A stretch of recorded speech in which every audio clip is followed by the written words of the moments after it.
ਅਸੀਂ ਅੱਜ ਅੰਮ੍ਰਿਤਸਰ ਆਏ ਹਾਂ ਆਪਣੀ ਪੂਰੀ ਟੀਮ ਲੈ ਕੇ। सर्जिकल ऑन्कोलॉजिस्ट, रेडिएशन ऑन्कोलॉजिस्ट, मतलब जो सर्जरी नाल डील करते हैं, रेडिएशन नाल डील करते हैं, और मेडिकल ऑन्कोलॉजिस्ट। ਅਸੀਂ बेसिकली आए हैं to spread the awareness about early detection and curability of cancer। देखो जी, मैं सिर्फ ये कहना चाहती हाँ कि ਤੁਹਾਡੀ बॉडी ਦੇ ਵਿੱਚ ਤੁਹਾਨੂੰ अगर 15 दिन तो बाद कुछ भी एबनॉर्मल लगता है कि तो एबनॉर्मल ब्लीडिंग हो रही है, मुंह थानी, खंघ राही, लैट्रिन राही, पेशाब के रस्ते राही, कोई गले च गिल्टी है, कोई मुंह च अल्सर है ਜਿਹੜਾ ठीक नहीं हो रहा, कोई गिल्टी होर किसी शरीर च हैगी है, छाती च, गले च, ਤੁਹਾਡੇ बगलों ਦੇ ਵਿੱਚ, ਉਹਨੂੰ 15 दिन तो बाद नहीं ठीक हो रही तो ਉਹਨੂੰ इग्नोर नहीं करना है। तो आज हमारा जो फोकस था, जो हम सबका बेसिकली अटेंशन ड्रॉ करना चाह रहे थे कैंसर की तरफ, क्योंकि कैंसर एक गंभीर प्रॉब्लम है जिसका नंबर्स दिन पे दिन इंडिया में बढ़ते जा रहे हैं और उस कंपैरिजन में अवेयरनेस बहुत ज़रूरी है। क्या अवेयरनेस दी गई है, क्या जानकारी क्या दी है? तो मेरा नाम है doctor Anil Kumar Anand. I am director and head radiation oncology at Fortis hospital Gurgaon, Delhi NCR। ਅਸੀਂ ਅੱਜ ਅੰਮ੍ਰਿਤਸਰ ਆਏ ਹਾਂ ਆਪਣੀ ਪੂਰੀ ਟੀਮ ਲੈ ਕੇ। सर्जिकल ऑन्कोलॉजिस्ट, रेडिएशन ऑन्कोलॉजिस्ट, मतलब जो सर्जरी नाल डील करते हैं, रेडिएशन नाल डील करते हैं, और मेडिकल ऑन्कोलॉजिस्ट। ਅਸੀਂ बेसिकली आए हैं to spread the awareness about early detection and curability of cancer। And शाम ਨੂੰ ਸਾਡੀ ਕਾਨਫਰੰਸ ਹੈ ਡਾਕਟਰਸ ਨਾਲ ਟੂ ਡਿਸਕਸ ਕਿ ਅੱਜ ਕੱਲ ਕਿਹੜੀ ਐਡਵਾਂਸਿਸ ਆ ਗਈਆਂ ਜਿਹਨੇ ਇੰਨਾ ਜ਼ਿਆਦਾ ਡਿਫਰੈਂਸ ਕੀਤਾ ਹੈ ਕਿ cure rates have improved. And the is because of development in all spheres of oncology।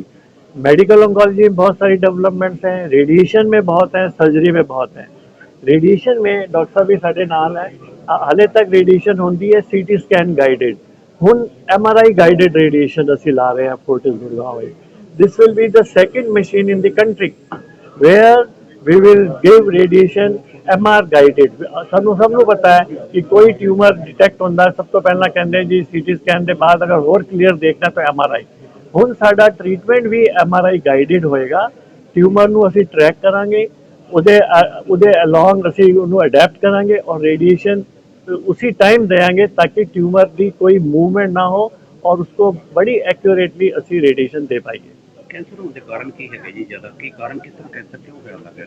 सो ये बहुत मुश्किल क्वेश्चन है, बट कुछ ये आंसर सानू पता है, कुछ नहीं पता। सब तो बड़ा कारण है कि ये जेनेटिक डिजीज है, जेनेटिक डिसऑर्डर है कि मतलब जैसे ब्रेस्ट कैंसर है, इट गोज इन फैमिली।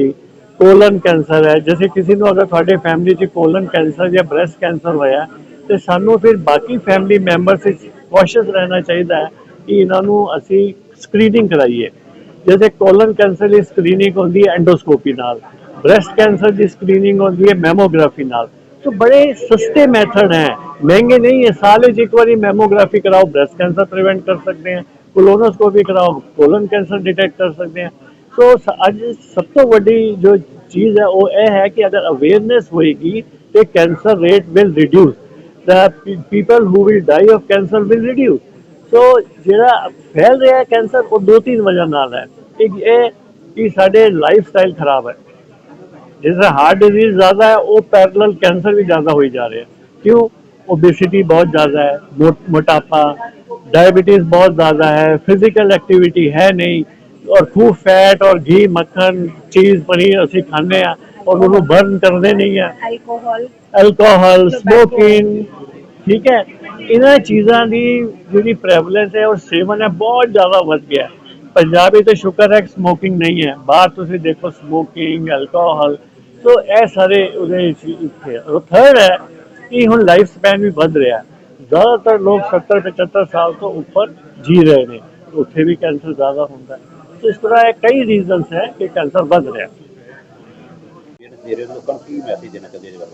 देखो जी, मैं सिर्फ ये कहना चाहती हाँ कि ਤੁਹਾਡੀ बॉडी ਦੇ ਵਿੱਚ ਤੁਹਾਨੂੰ अगर 15 दिन तो बाद कुछ भी एबनॉर्मल लगता है कि तो एबनॉर्मल ब्लीडिंग हो रही है, मुंह थानी, खंघ राही, लैट्रिन राही, पेशाब के रस्ते राही, कोई गले च गिल्टी है, कोई मुंह च अल्सर है ਜਿਹੜਾ ठीक नहीं हो रहा, ਕੋਈ ਗਿਲਟੀ ਹੋਰ ਕਿਸੇ ਸਰੀਰ 'ਚ ਹੈਗੀ ਆ, ਛਾਤੀ 'ਚ, ਗਲੇ 'ਚ, ਤੁਹਾਡੇ ਬਗਲਾਂ ਦੇ ਵਿੱਚ, ਉਹਨੂੰ 15 ਦਿਨ ਤੋਂ ਵੱਧ ਨਹੀਂ ਠੀਕ ਹੋ ਰਹੀ ਤਾਂ ਉਹਨੂੰ ਇਗਨੋਰ ਨਹੀਂ ਕਰਨਾ ਹੈਗਾ। ਬਿਲਕੁਲ ਤੁਸੀਂ ਆਪਣੇ ਲੋਕਲ ਡਾਕਟਰ ਕੋਲ ਜਾਓ ਤੇ ਉਹ ਆਪੇ ਤੁਹਾਨੂੰ ਅੱਗੇ ਐਡਵਾਈਸ ਕਰਨਗੇ ਕਿ ਇਹਦਾ ਹੁਣ ਅੱਗੇ ਕੀ ਕਰਨਾ ਹੈਗਾ। ਜਿਵੇਂ ਦੱਸਿਆ ਕਿ ਗਲੇ ਦੇ ਵਿੱਚ ਕੋਈ ਪ੍ਰੋਬਲਮ ਹੈ, ENT ਵਾਲਾ ਦੱਸੇਗਾ। ਗਾਇਨੀ ਦੀ ਕੋਈ ਪ੍ਰੋਬਲਮ, ਬਲੀਡਿੰਗ ਆ ਰਹੀ ਹੈ, ਪਾਣੀ ਪੈ ਰਿਹਾ, ਤੇ ਨੈਚੁਰਲੀ ਗਾਇਨੋਕੋਲੋਜਿਸਟ ਤੁਹਾਨੂੰ ਅੰਦਰੋਂ ਚੈੱਕ ਕਰੇਗੀ ਤੇ ਨੈਚੁਰਲੀ ਉਹ ਦੇਖੇਗੀ, ਉਹ ਤੁਹਾਨੂੰ ਅੱਗੇ ਫਿਰ ਓਨਕੋਲੋਜਿਸਟ ਕੋਲ ਬਾਇਓਪਸੀ ਲੈ ਕੇ ਭੇਜ ਸਕਦੀ ਹੈ। ਸਿਮਿਲਰਲੀ ਕੋਈ ਗਲੇ 'ਚ ਗਿਲਟੀ ਹੈ, ਖੰਘ ਆ ਰਹੀ ਹੈ, ਤੁਸੀਂ ਚੈਸਟ ਸਪੈਸ਼ਲਿਸਟ ਕੋਲ ਜਾਓ। weight loss ਹੋ ਰਿਹਾ ਹੈ, ਨੈਚੁਰਲੀ ਮੈਡੀਸਿਨ ਵਾਲੇ ਕੋਲ ਜਾਓਗੇ।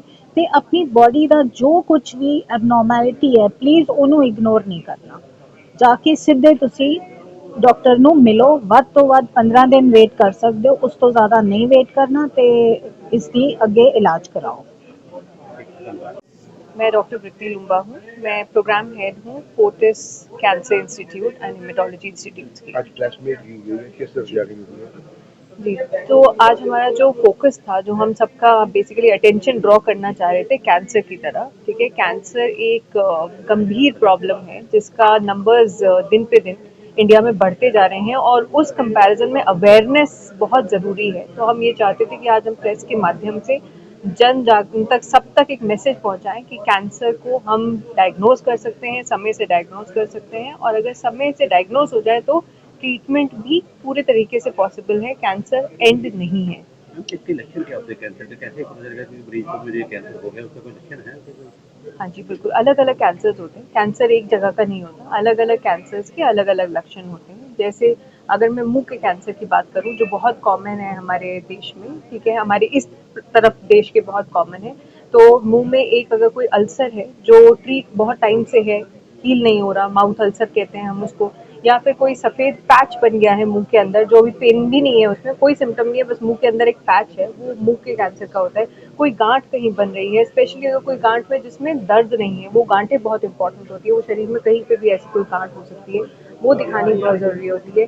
अगर हम ब्रेस्ट की बात करें तो ब्रेस्ट में अगर हम अगर खुद को चेक करें लेडी, तो उसको पता होता है कि कुछ लंप जैसा फील हो रहा है, कोई स्वेलिंग, गांठ फील हो रही है, सूजन हो रही है, तो वो पता चल जाता है।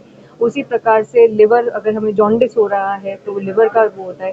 अगर हमारे लैट्रिन के रास्ते अगर खून आ रहा है या पेशाब के रास्ते खून आ रहा है तो वो सब होते हैं। बाकी बच्चादानी का कैंसर में वहाँ पे नीचे अगर कोई दिक्कत लग रही है, अगर अपनी मेंस्ट्रुएशन के अलावा अगर ब्लड आ रहा है, उससे ज़्यादा ब्लड आ रहा है, कम ब्लड आ रहा है, वो सारी चीज़ें होती हैं। ये सारी ही चीज़ें आपकी अलग अलग कैंसर्स के सिम्टम्स हैं। साथ ही में जो भी आपके कोई भी ऐसा सिम्टम जो या फिर वेट लॉस, बहुत इंपॉर्टेंट सिम्टम है वेट लॉस, समझ में नहीं आ रहा, 15 दिन हो गए बिना किसी कारण के वेट लॉस हो रहा है, तो ये सारी चीज़ें, बुखार, शाम को बुखार आना, दोपहर में बुखार आना, 15 दिन 20 दिन बुखार आए जा रहा है, ठीक नहीं हो रहा है, ये सारे लक्षण होते हैं कि कुछ गंभीर है जो डायग्नोज नहीं हो रहा है, जिसके लिए आपको डॉक्टर के पास जाना बच्चों में चाहिए। भी पाया जाता है या टीनेजर? जी, बच्चों में भी पाया जा सकता है। बच्चों के कैंसर्स अलग होते हैं, ब्लड कैंसर जैसे होते हैं, ब्लड के कैंसर बच्चों में ज़्यादा कॉमन होते हैं।